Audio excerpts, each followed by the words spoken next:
Hey everyone, if you want to learn how to trace bitmap in Inkscape in 2026, this is the full beginner guide. I'll show you step by step how to convert any image into clean vector paths easily.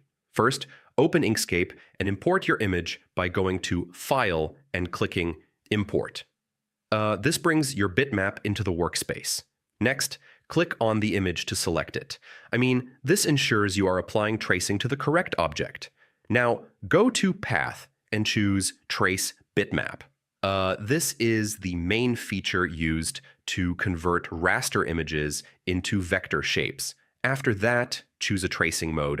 Single scan works best for simple black and white images, while multiple scans are better for colored images. Next, adjust the brightness threshold or color settings.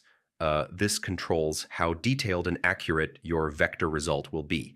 Now click OK or Apply to generate the vector version. Inkscape will place the traced vector on top of the original image.